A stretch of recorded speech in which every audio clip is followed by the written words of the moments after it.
Okay, welcome back to members of a 121 Community Church in Grapevine, Texas, and our ongoing study in First Sons and Last Daughters. We're going to take a look at pages 280 to 295. We'll look at it in 3 moments, and let's go to block 1 and we'll get started here. A lightened soul. Peyton felt challenged but enlightened after their visit to the temple.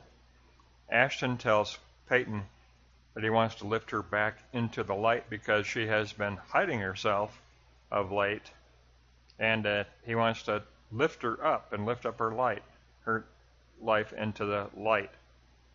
They both go to dinner at a resort in Big Sur, and the day, the atmosphere, everything made Peyton feel like a valued human being again. So very, very uplifting for her. She felt very good and felt like she was a valued human being. So kudos to Ashton. He really did prioritize her happiness. So good for him. A valued life. Peyton still held tight to her integrity, and there was no possibility of getting a room. Ashton may have wanted that, but Peyton flatly denied that would not happen. That would not happen. She felt her marriage still had substance. Her marriage still had resilience. And she said she asked Ashton to just take her back home. The trip to the temple was wonderful, but that's it. The temple and dinner, and please take me back home. The changing landscape of life. Peyton felt parts of her life were being absolutely pulverized, but she also felt that her and Adler owed more time to each other in this new chapter of their lives. She felt, like I said, like there was still substance and resilience remaining in their marriage. So there was no way Ashton was going to remain overnight in Carmel. She asked Ashton to leave.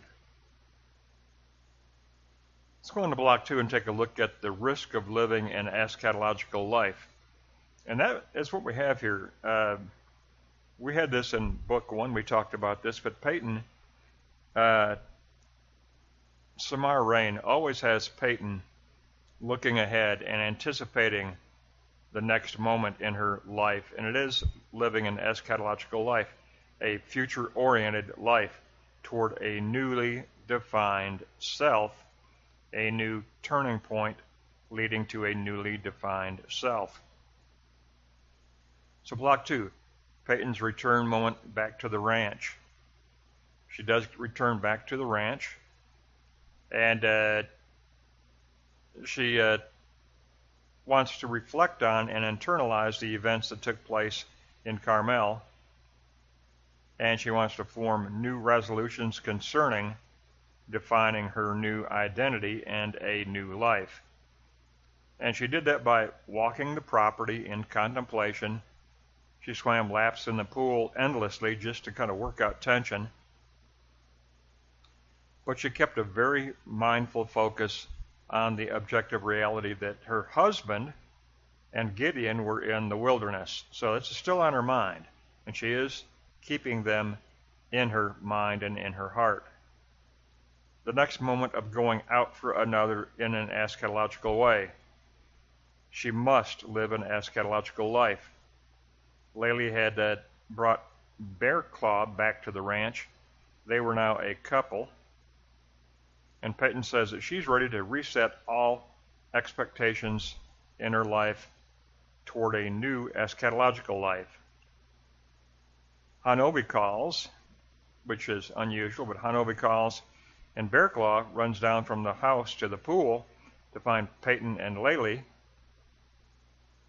And both Hanobi and Bear Claw convey a vision of Adler, which is a troubling vision. And remember, Bear Claw and Hanobi both are individuals who live in the realm of spirit. Reine has made that very clear in her novel that Bearclaw and Hanovi, they do live, they do believe in, and they do live in a realm of spirit. And so they take these visions very seriously, and they convey that to Peyton. And Bearclaw even agrees to go track down Adler along the Colorado border, and Peyton and Laley are determined to go with him.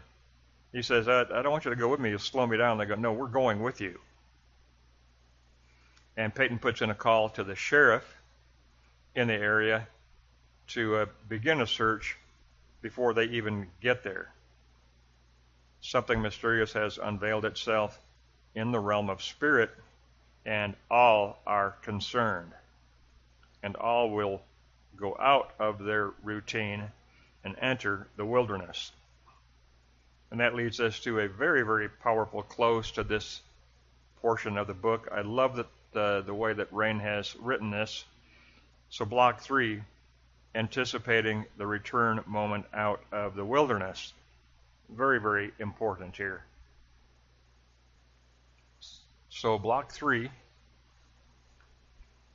the in itself moment of prayer and meditation. Peyton lifts up prayers. Remember, she's Catholic. She does work at and minister and worship at the Catholic mission. She lifts up prayers to the saints for help with finding her husband. Bearclaw, Laley, and Peyton drive to the parking area where Adler usually parks before he begins his hikes. And now it was time for them all, for the three of them, to begin their serious tracking to find Adler in the wilderness. The in itself of prayer now goes out of itself in hiking the wilderness. Eventually they found Adler's campsite, and they picked up the trail from there. Finally, they spotted Adler, who had fallen from a steep cliff, and they could see from the distance, they could see a pack of coyotes were actually circling and guarding the body, and Adler was still alive. So Peyton sent up a flare as a sign for the sheriff, and the sheriff had a medevac helicopter sent immediately, and the medevac helicopter arrived. And now we're left with the closing question to this section of the novel.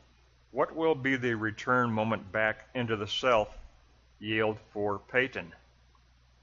They had the in itself moment of prayer. She did begin with prayer and meditation, and she actually was willing to enter the wilderness herself, to go out of herself in the risk of entering the wilderness herself. And now we're going to be looking at, in the next lesson, what about this return now, the return back to this new eschatological self that she is defining, this resolve to define a new eschatological identity, a new self, a born-again self. She's very determined to do that. So next time we get into the novel, we will take a look at that, and we definitely have a lot of tension built up here, but I love the way that this was written. We really did have a very visible triad of the in itself of prayer and meditation, the risk of going out of the self in faith to enter in the wilderness. And now, next lesson, we will be taking up a look at what does the return moment yield for Peyton and her newly defined eschatological born-again self. And we will do that next time we get into the novel, but before we get into the novel next time, we go back to Hegel. We are alternating between Reine and Hegel, so next lesson will be a lesson in Hegel. That wraps up 280 to 295, in first sons and last daughters.